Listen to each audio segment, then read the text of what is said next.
Bonjour les amis, j'espère que vous allez bien. Cette vidéo il sera consacrée pour le premier chapitre de la boîte à merveilles. Mais avant de commencer, j'ai une petite chose à vous demander. J'avais l'idée de vous préparer une série de questions en ce qui concerne la boîte à merveilles parce que je sais que c'est un petit peu difficile de mémoriser tous ces événements et tous ces personnages. J'avais l'idée de vous préparer une série de questions qui vous aidera bien sûr pour mémoriser tout cela. Et je vais la laisser sur ma nouvelle page Facebook qui sera consacrée juste pour vous. J'aimerais bien que vous me laissiez vos avis dans des commentaires pour que je sache si vous voulez que je prépare la série ou non. D'accord. On revient à notre vidéo. Donc, le premier chapitre, tous les chapitres, ils seront étudiés sous forme, bien sûr, d'un petit tableau, comme on avait l'habitude, le lieu, les personnages et les idées principales. Donc, pour le premier chapitre, l'histoire se déroule dans Dar Shuafa, premièrement, puis on a le bain mort, ou bien le hammam. Les personnages, généralement, ce sont les locataires de Dar Shuafa. On a déjà étudié les locataires de Dar Shuafa. Donc, les idées principales, premièrement, la présentation de Dar Shuafa. Alors, la présentation de Dar Shuafa, des locataires de Dar Shuafa, à titre d'exemple, la tante Kenza, la famille du Maïm Abdeslam, la famille de l'Arhma, etc. Deuxièmement, la présentation de Sidi Mohammed, qui est isolé dans son monde solitaire. Donc, Sidi Mohammed, c'est un enfant de 6 ans, mais il est différent des enfants de son âge. Il est un petit peu... il est anormal. Moi, je trouve qu'il est anormal, vraiment. Il est fragile, il est toujours seul, il souffre de la solitude, il est toujours seul, il est fragile, il tombe facilement malade, il n'a pas beaucoup d'amis.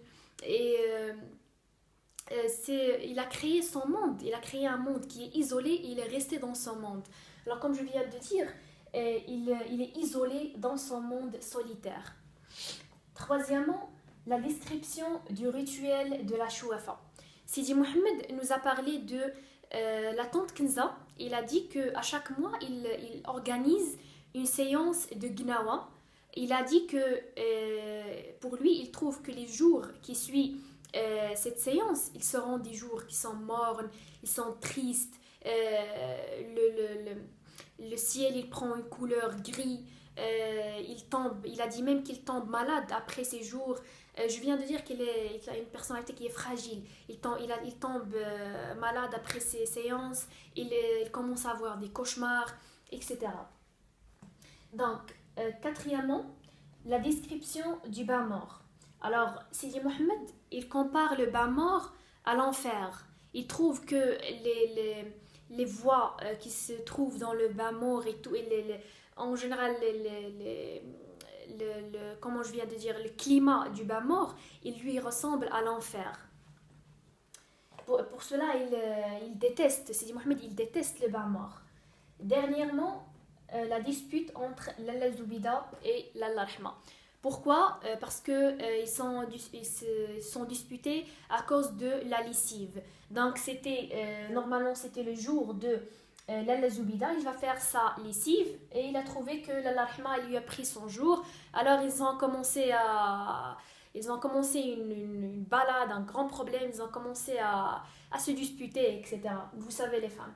Je vais essayer de redire tout cela. Donc, on a la présentation de Dar Shuafa, la présentation de Sidi Mohammed qui est un enfant isolé qui souffre de la solitude.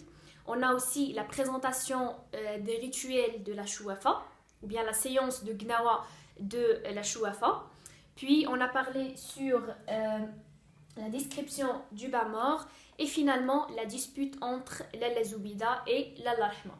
Donc voilà, c'est tout pour le premier chapitre.